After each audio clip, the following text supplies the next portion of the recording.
एक बार अभी, क्योंकि इस टाइम पे आपको पता है कि अभी just mains mains just finish हुआ है, तो यूपीएससी के मेंस के बाद एक आइडिया हो जाता है कि इस बार हो रहा है कि नहीं हो रहा है। काफी लोग होंगे जिनको लग रहा होगा कि इस बार का हो सकता है, काफी लोग जो लाइव में कनेक्ट हुए हैं या जो अपने ग्रुप में हैं, कुछ लोग मेंस भी इस बार का दिए हों, तो उनको मेंस का एग्जाम पेपर देख करके आइडिया हो गया होगा कि अभी उनके प्रिपरेशन में क्या डेप्थ है, अभी उनको कितना एफर्ट और डालना पड़ेगा, राइट। और एक बार कुछ भी हो, उनको एक बार प्रीलिम्स की प्रिपरेशन फिर से स्टार्ट करनी पड़ेगी, है ना। जब तक आप वेट नहीं कर सकते हैं कि रिजल्ट आएगा, रिजल्ट में फिर हम देखेंगे कि वेदर आई एम सेलेक्टेड और रिजेक्टेड, और इसके बाद प्रीलिम्स की प्रिपरेशन स्टार्ट करेंगे तो it will be very late, है ना। तो इतना लेट न स्टार्ट करके it is the right time to start your preparation again. तो आज हम लोग इस पे डिस्कस करेंगे कि अभी तक जो भी हम लोगों ने किया है, राइट, तो उसमें हम लोगों को फिर से रिफ्यूल करना चाहिए, कैसे दोबारा से स्टार्ट करना चाहिए, तो इस पे फोकस करेंगे हम लोग।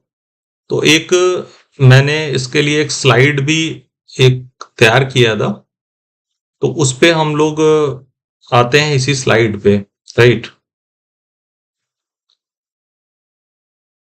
1 सेकेंड।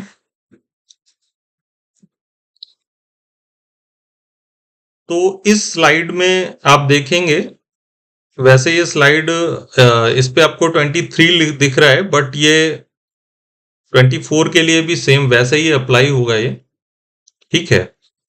तो इस पे हम ये देख रहे हैं कि जो भी यूपीएससी का सिलेबस है, सबसे पहले तो हम ये देखते हैं कि जो यूपीएससी का सिलेबस, जो कि आपका आयोग जो अपनी वेबसाइट में जो अपने नोटिफिकेशन में देता है, तो वो बहुत ही इंडिकेटिव है ना। वो बहुत ही वेल एक्सप्लेन्ड नहीं है, हर चीज उसमें मेंशन नहीं है। सबसे ज्यादा प्रॉब्लम स्टूडेंट को इसीलिए होती है यूपीएससी की प्रिपरेशन में, क्योंकि उसको यही नहीं पता होता है कि उसको क्या पढ़ना है, क्या छोड़ना है, कौन सी चीजें बहुत ज्यादा इंपॉर्टेंट हैं, कौन सी चीजें हैं जो छोड़ देनी चाहिए एकदम। तो ये सारी चीजें होती हैं, राइट। तो बाकी लोग को भी, अपने जो आपके फ्रेंड सर्किल में हैं, उनको ये वाला लिंक भेज दीजिए जो अभी मैंने सबसे लास्ट में भेजा था, जिससे कि वो लोग भी लाइव स्ट्रीम में जुड़ जाएं, ठीक है। तो यूपीएससी का जो प्रीलिम्स का सिलेबस है, it is not well explained. दूसरी बात क्या है कि हाँ, अब देखिए कि सिलेबस में लिखा क्या क्या है, क्या क्या चीजें मेंशन्ड हैं। तो एक तो राष्ट्रीय और अंतर्राष्ट्रीय महत्व की सामयिक घटना, यानी कि जो भी करंट इवेंट्स हैं of national and international importance, ठीक है।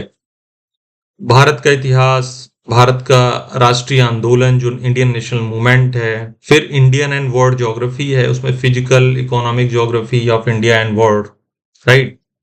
फिर भारतीय राजतंत्र और शासन, संविधान, इंडियन पॉलिटी गवर्नेंस, जो भी कुछ आप, एक काफी पॉपुलर बुक है एम लक्ष्मीकांत की, उसको आप लोग पढ़ते हैं मोस्टली पॉलिटी के लिए, ठीक है। देन इकोनॉमी में economic and social development, sustainable development, poverty, inclusion, demographic, social sector initiative, मतलब जो गवर्नमेंट की बहुत सारी सामाजिक क्षेत्र में जो बहुत सारी योजनाएं चलती हैं, ठीक है। फिर जनरल इश्यूज, एनवायरनमेंट से रिलेटेड, इकोलॉजी से रिलेटेड, बायोडाइवर्सिटी के, क्लाइमेट चेंज के, और जनरल साइंस।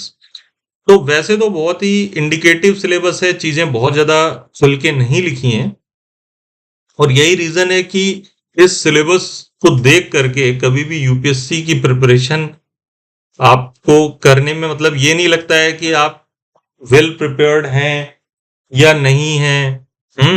अभी आपने क्या क्या चीजें कंप्लीट कर ली हैं। तो इसके लिए हम लोग क्या डिस्कस करेंगे आज, कि हमें सिलेबस में क्या क्या चीजें हैं और देखनी चाहिए। इस सिलेबस को ध्यान में रखते हुए, इसका रेफरेंस लेते हुए, हमें पॉइंट वाइज कौन कौन सी चीजें अलग अलग सब्जेक्ट में, टॉपिक्स में प्रिपेयर करनी चाहिए, राइट। तो ये देखते हैं हम लोग कि सब्जेक्ट वाइज यूपीएससी का प्रीलिम्स जो क्वेश्चंस हैं, है ना, वो थोड़ा सा हम पहले तो एनालिसिस कर लेते हैं कि राइट फ्रॉम 2013 टू 2021, अभी हम 22 और 23 को नहीं ले रहे हैं, थोड़ा सा हम पीछे जाके ही चीजों को एनालाइज कर रहे हैं। तो उसमें आप देखेंगे कि current affairs, history, geography, polity, economy, science, tech और एनवायरनमेंट, मतलब ये मेजर 7 सेक्शन हैं जहां से क्वेश्चन पूछे जाते हैं लगातार, ठीक है। और 2012 से लेकर 13 से लेकर 21 तक का अगर आप एक ट्रेंड देखें, तो ट्रेंड अब ऐसा ही हो गया है कि इन सारे जो 7 ये टॉपिक्स हैं, लगभग इनसे सभी से 10 से 15 की रेंज में क्वेश्चन आते हैं। अब किसी में 15-20 आ जाते हैं, किसी में 10 से 15 आ जाते हैं। तो आप किसी भी सेक्शन को, ना तो करंट अफेयर्स को, ना हिस्ट्री को, ना geography, polity, economics, science, tech, environment, किसी भी सेक्शन को आप छोड़ नहीं सकते हैं, है ना। आपको सभी सेक्शन टच करने पड़ेंगे। तो उसमें आपका एक सेलेक्टिव अप्रोच रहेगा तो बहुत अच्छा रहेगा। आप सेलेक्टिवली देखते रहिए कि कौन कौन से जो टॉपिक हैं उनको आप, इन सारे, जैसे आपको करंट अफेयर्स में आप हर तरीके का करंट अफेयर्स आप नहीं पढ़ सकते हैं, ठीक है।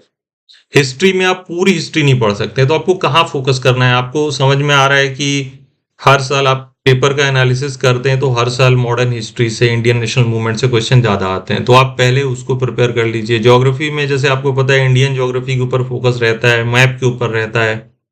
पॉलिटी में जो कुछ खास अमेंडमेंट्स हैं, जो खास तौर पे जो आपका फंडामेंटल राइट्स है, फंडामेंटल ड्यूटीज है, directive principles of state policy है ना।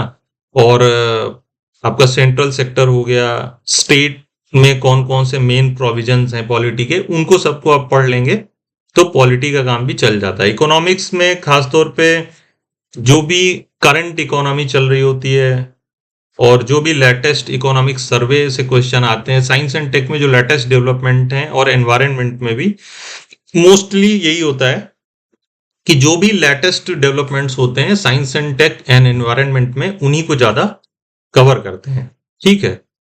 तो फिर आगे बढ़ते हैं हम थोड़ा सा कि अभी हम यूपीएससी प्रीलिम्स 2022 का जो पेपर था उसमें देखते हैं कि जो सब्जेक्ट्स थे, जो हमारे जो सेक्शंस हैं सब्जेक्ट, अभी जो हम टॉपिक्स की चर्चा कर रहे थे, उसमें से कितने कितने क्वेश्चन लगभग आए थे। तो आप देखेंगे कि सबसे ज्यादा क्वेश्चन जो आए थे 22 का पेपर है, 23 नहीं है। अभी हम 23 का एनालिसिस, 23 के पूरे पेपर और उसके एनालिसिस, उसमें किस टाइप से क्या ट्रेंड था, इसका एक अलग से लाइव करेंगे, ठीक है। एक सेपरेट लाइव करेंगे उसका, क्योंकि वो लेटेस्ट पेपर है, उस पर अलग से फोकस करना है हमें। अभी तो हम टोटल एक ट्रेंड देख रहे हैं इन द लास्ट 10 ईयर्स। तो एनवायरनमेंट एंड इकोलॉजी से सबसे ज्यादा क्वेश्चन आए हैं, 17 question. Indian polity and governance से 13, इंडिया एंड वर्ल्ड ज्योग्राफी 12, और साइंस टेक जनरल साइंस, उसमें करंट अफेयर्स के बहुत ज्यादा क्वेश्चन हैं, है ना। आप देखेंगे एनवायरनमेंट, इकोलॉजी और इकोनॉमिक्स से लगभग बराबर क्वेश्चन आए हैं, 17 दोनों से हैं। तो यानी कि अब इससे आपको ये इस एनालिसिस से आपको ये बेनिफिट हो रहा है कि आपको ये पता चल रहा है कि आपको पढ़ना कहाँ है, फोकस कहाँ पे करना है ना। आप हिस्ट्री के अच्छे स्टूडेंट हो सकते हैं, बहुत अच्छा आपको हिस्ट्री इंटरेस्टिंग लग सकती है, लेकिन हिस्ट्री का आप क्वेश्चन देखेंगे कि एक तो थोड़ा सा उनका टफनेस ज्यादा होती है।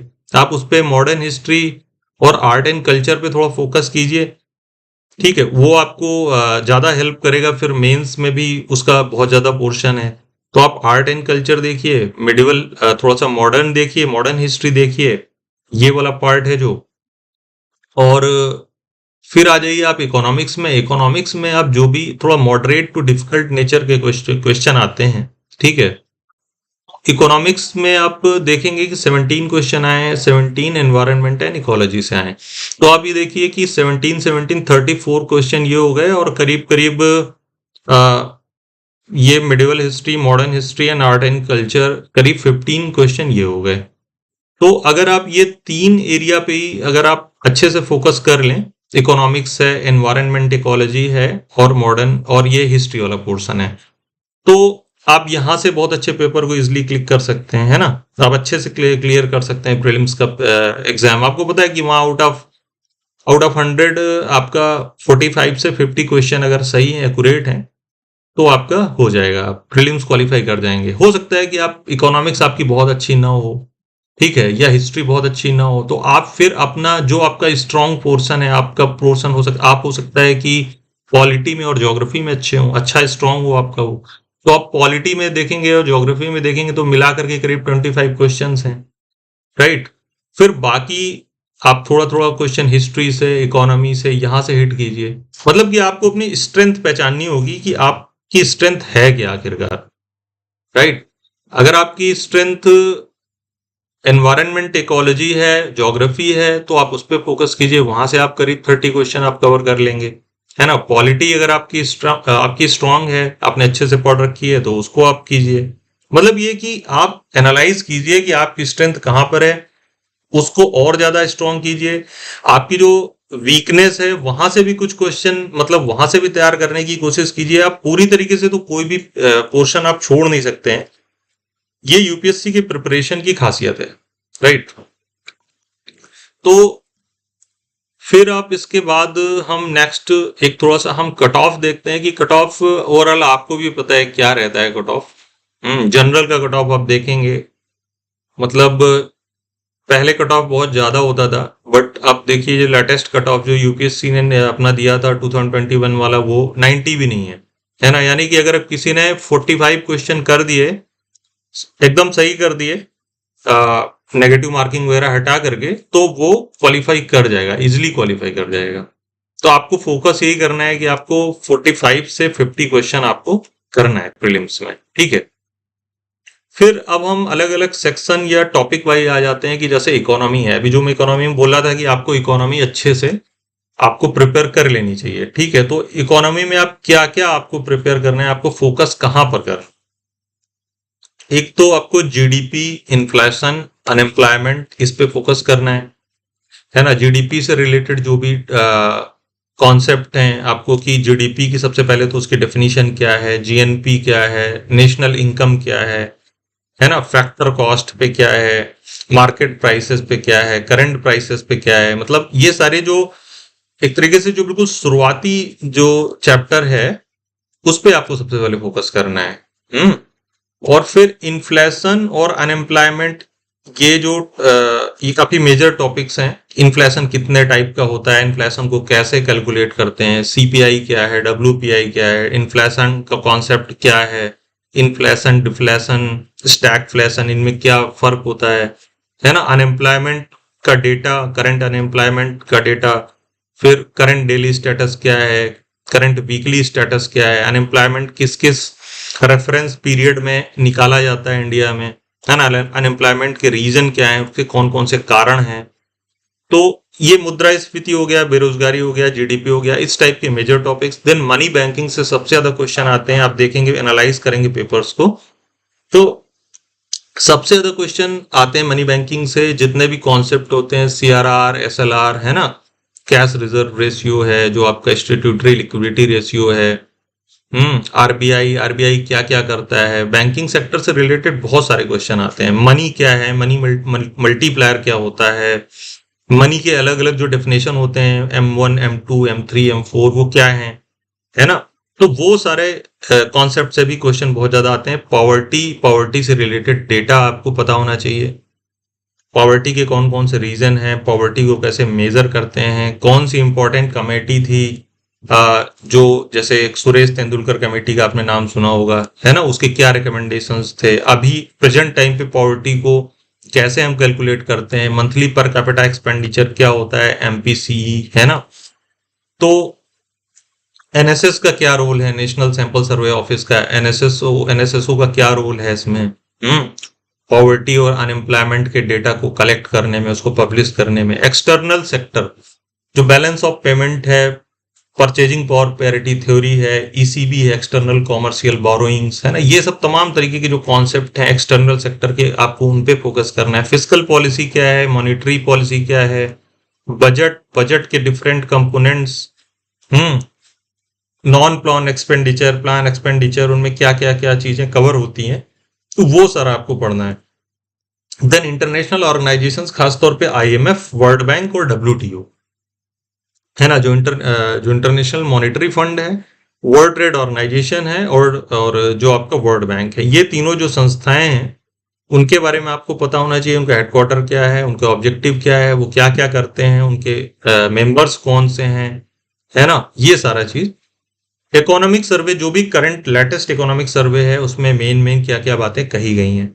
और गवर्नमेंट स्कीम्स, जो भी गवर्नमेंट की जो भी लेटेस्ट पिछले 2-4 साल से जो भी गवर्नमेंट स्कीम्स चल रही हैं सोशल सेक्टर में, वो सारी स्कीम्स के बारे में पता होना चाहिए कि उनका टारगेट क्या है, उनके बेनिफिशियरी क्या हैं, उनके ऑब्जेक्टिव्स क्या हैं, वो सारी चीजें।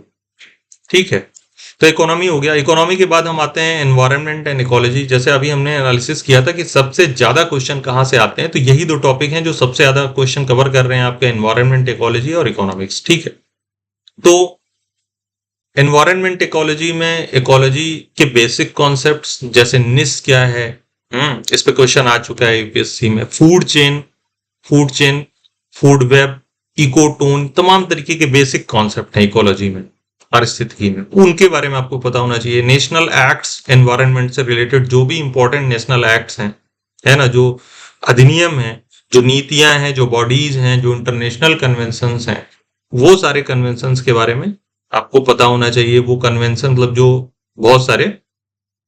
देन आपका पॉल्यूशन और क्लाइमेट चेंज से रिलेटेड बहुत सारे मुद्दे हैं, कौन कौन से इश्यूज चल रहे हैं, प्रॉब्लम्स क्या हैं, वो सारे। ठीक है, प्रोटेक्टेड एरियाज, नेशनल पार्क हैं, वाइल्ड लाइफ सेंचुरी हैं, रामसर साइट्स हैं, बायोस्फीयर रिजर्व्स हैं, है ना। तो ये जैसे जैव मंडल रिजर्व वगैरह से, नेशनल पार्क से, ये क्वेश्चन लगभग रेगुलरली आते हैं। यूपीएससी रेगुलरली ऐसे क्वेश्चन पूछता है लगभग हर साल, कि कोई पर्टिकुलर नेशनल पार्क है, वो कहाँ पर है, वहां से कौन सी नदी निकलती है, वहां पे किस तरीके के की वन विविधता है, मतलब जो वनों का प्रकार है, जो नेचुरल वेजिटेशन है वो किस टाइप का है, वहां पर अगर कोई संकटग्रस्त प्रजाति है उस नेशनल पार्क में या सेंचुरी में, तो उसका नाम आपको पता होना चाहिए। तो बायोडाइवर्सिटी से रिलेटेड जो भी क्वेश्चंस हैं वो भी कवर हो जाते हैं इसमें। ठीक है, फिर इसके बाद हम आते हैं ज्योग्राफी, है ना। ज्योग्राफी भी एक मेजर टॉपिक है, मेजर सब्जेक्ट है। Word physical geography, map based question आते हैं यहाँ से। वर्ड सॉइल्स, आपको जो मेन सॉइल्स हैं, जैसे चरनोजम है ना, आपको पता होना चाहिए कि चरनोजम क्या, कौन सी सॉइल होती है, कहाँ पाई जाती है। आपको पता है कि जैसे चरनोजम सॉइल में व्हीट अच्छा उगता है, कहाँ पाई जाती है, ये यूक्रेन में पाई जाती है ना। और इंडिया की कौन कौन सी इंपॉर्टेंट सॉइल हैं। क्लाइमेटिक टाइप्स, वर्ल्ड में ओशन करंट से हर साल क्वेश्चन आते ही आते हैं, आपको पता है। वर्ल्ड के फॉरेस्ट या वेजिटेशन से क्वेश्चन आते हैं। वर्ल्ड इकोनॉमी से जो क्वेश्चन आते हैं, खासतौर पे मिनरल्स और इंडस्ट्रीज पे फोकस होता है उनका, कि आपको पता होना चाहिए कि वर्ल्ड में कोल या कोयला कहाँ कहाँ होता है, आयरन कहाँ होता है, बॉक्साइट कहाँ होता है, कौन लार्जेस्ट प्रोड्यूसर है, कौन नहीं है।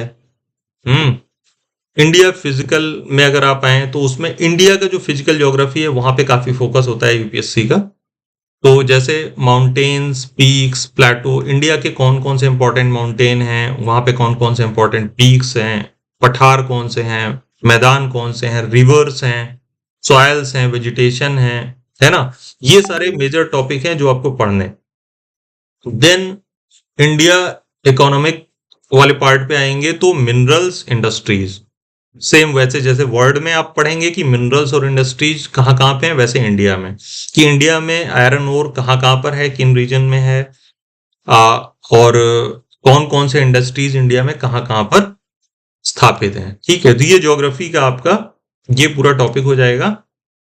देन पॉलिटी में आएंगे तो पॉलिटी आपने देखे होगा, सबसे जो इजीएस्ट क्वेश्चन है यूपीएससी में जो प्रीलिम्स में पूछे जाते हैं वो पॉलिटी से आते हैं। अगर पॉलिटी में अगर आपने कुछ खास पर्टिकुलर टॉपिक्स पे सब्जेक्ट्स जो उसके टॉपिक्स हैं, जैसे प्रियम्बल है ना, जो प्रस्तावना है, फंडामेंटल राइट, मौलिक अधिकार हो गए, फंडामेंटल ड्यूटीज हो गए, directive principles of state policy हो गए, अगर आपने ये शुरुआती 4 टॉपिक पढ़ लिए तो आपके करीब 4 से 5 क्वेश्चन तो यहीं से आते हैं, है ना। अगर 12 to 14 क्वेश्चन आ रहे हैं तो 4 से 5 क्वेश्चन यहीं से आते हैं। देन पार्लियामेंट और स्टेट लेजिस्लेचर से 1-2 क्वेश्चन होते हैं, प्रेसिडेंट या गवर्नर से होते हैं 1-2 क्वेश्चन, जुडिशियरी से कम 1 क्वेश्चन होता ही है, पंचायती राज से 1 या 2 क्वेश्चन होता है, इंपॉर्टेंट अमेंडमेंट्स और खासतौर पे अगर कोई लेटेस्ट अमेंडमेंट हुआ है पिछले 3-4 साल में, तो उनके बारे में आपको अच्छे से पता होना चाहिए, ठीक है।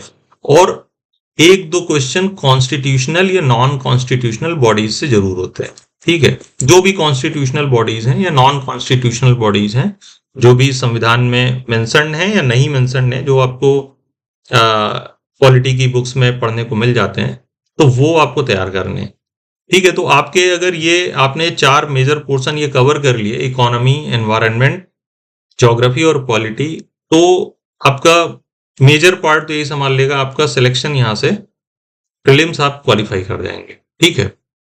देन हिस्ट्री में अगर आप हिस्ट्री थोड़ा सा लोग भागते हैं हिस्ट्री से, बल्कि इंटरेस्टिंग होती है अगर आप ये सारा कि कौन सा वंश कब आया, कौन सा डायनेस्टी था, ठीक है, वो सारा क्रोनोलॉजिकल थोड़ा सा पढ़ लीजिए एंशिएंट में। मॉडर्न में आ जाइए, आप सबसे ज्यादा मॉडर्न पे फोकस रखिए। तो मॉडर्न में भी आपको क्रोनोलॉजी सबसे पहले पता होनी चाहिए कि सबसे पहले क्या हुआ, फिर यूरोपियंस आए, देन क्या हुआ, ठीक है। फिर 1905 का जो मूवमेंट है वो चला, फिर इसके बाद गांधी का अराइवल हुआ, फिर गांधी आए, गांधीयन एरा स्टार्ट हुआ। तो प्री और पोस्ट गांधीयन एरा ये जो लिखा हुआ है, आपको वैसे करके मॉडर्न हिस्ट्री को पढ़ना होता है। फिर ब्रिटिश वायसरायज और इम्पोर्टेंट एक्ट्स जो भी थे, वो सारे इंडियन पर्सनालिटी जो भी उस टाइम के प्रसिद्ध जो भी विख्यात जो भी लोग थे, कि आपको बाल गंगाधर तिलक के बारे में पता होना चाहिए, उन्होंने कौन कौन से आंदोलनों में भाग लिया, वो कौन कौन सी संस्थाओं से जुड़े हुए थे, मतलब जो भी इंपॉर्टेंट पर्सनालिटीज हैं उनके बारे में थोड़ा थोड़ा डिटेल पता होना चाहिए। मूवमेंट्स, जो भी इंपॉर्टेंट मूवमेंट्स हुए, आंदोलन हुए, इंपॉर्टेंट टर्म्स। अब ये टर्म्स की बात आती है तो टर्म्स मोस्टली आप देखेंगे एंशियंट इंडिया से, एंशियंट जो हिस्ट्री है वहां से कोई ना कोई उठा के टर्म हर साल यूपीएससी पूछ लेता है ना। अधिकतर सदर्न इंडिया का होता है, कुछ ना कुछ संगम पीरियड से ले आएगा, है ना, संगम का जो पूरा काल है वहां से ले आता है, कोई कोई एक टर्म ले आएगा।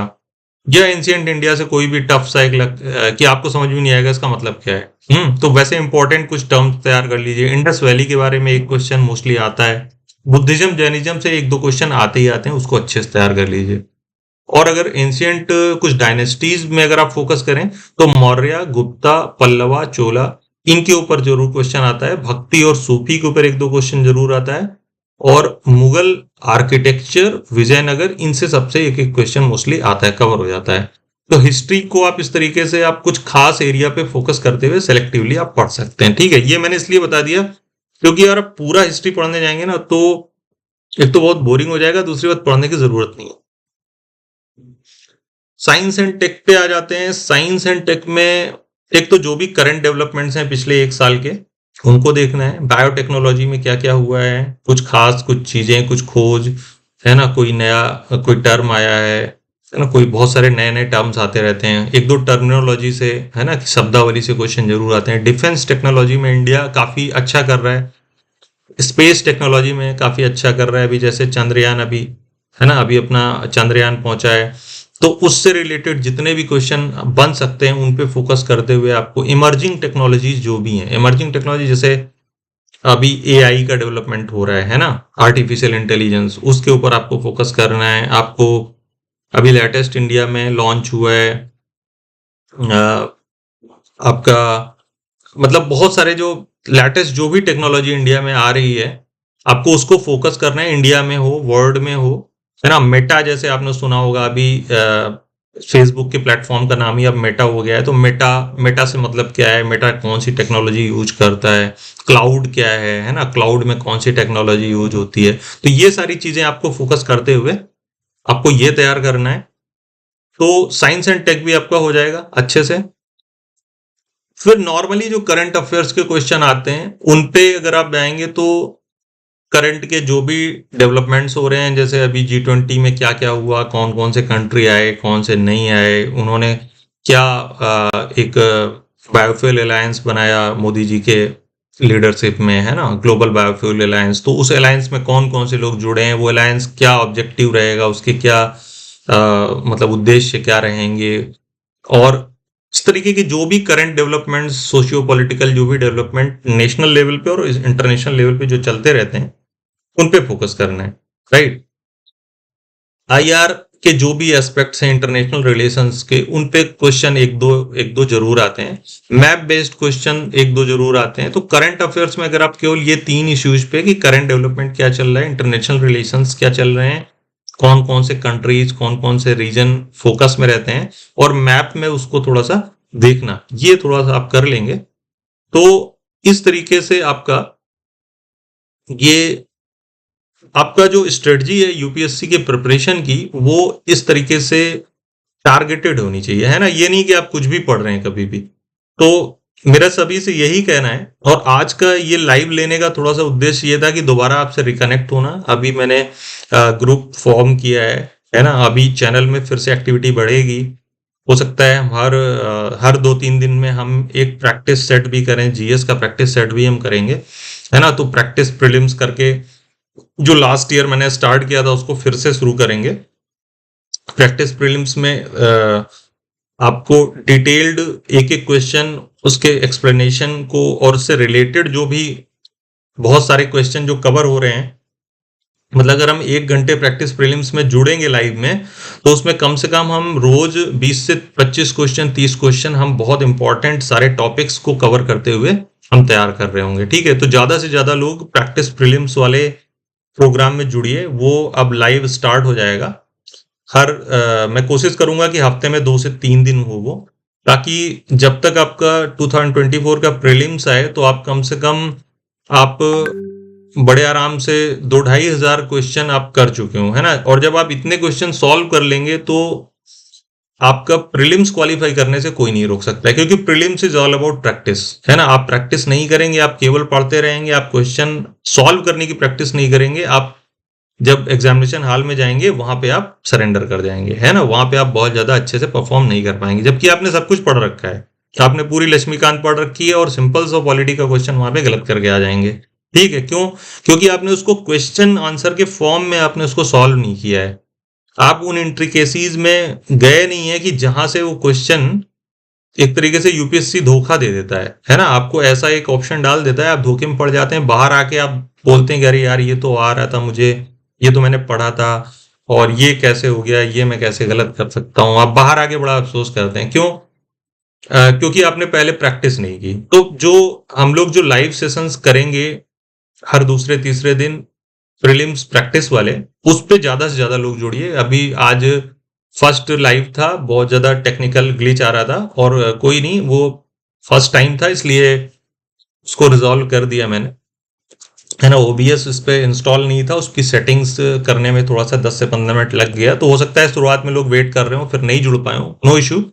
आप कोशिश कीजिए कि नेक्स्ट लाइव जब भी हो उस पर जुड़िए, थोड़ा सा 5-10 मिनट का वेट कर लिया कीजिए, है ना। क्लास में भी जाते हैं तो एकदम से टीचर भी आप लोग का कई बार 5-10 मिनट वेट कर लेते हैं कि आ जाएं सारे स्टूडेंट, तो वैसे ही कर लिया कीजिए। और इसको जुड़ करके हम लोग करते हैं इस पे बहुत अच्छे से। अगर हमने 2-2.5 हजार क्वेश्चन अच्छे से सॉल्व कर लिए, सबसे ज्यादा बड़ी स्ट्रेंथ प्रीलिम्स में, सबसे बड़ी स्ट्रेंथ यही है। आप दुनिया भर का पता नहीं सब कुछ आप स्टडी मटेरियल पढ़ते रहिए, सब कथा, सब पूरा पुराण सब पढ़ डालिए, लेकिन उससे कोई फायदा नहीं है जब तक आप प्रीलिम्स की प्रैक्टिस नहीं करेंगे। तो सबसे ज्यादा उसी पे फोकस रहेगा। इसके अलावा करंट अफेयर्स से रिलेटेड जो भी चीजें हैं वो भी डिस्कस होते रहेंगे। और अब ज्यादा से ज्यादा इस पे एक्टिविटी हम लोग की अपने चैनल्स पे बढ़ेगी। एक सेपरेट चैनल मैंने फॉर्म किया है इंग्लिश मीडियम के लिए भी, उसको अलग से डायरेक्शन देंगे। ठीक है, तो अभी आज के लिए इतना ही। Thank you all. अभी आज के लाइव को हम यहाँ पर एंड करते हैं, राइट।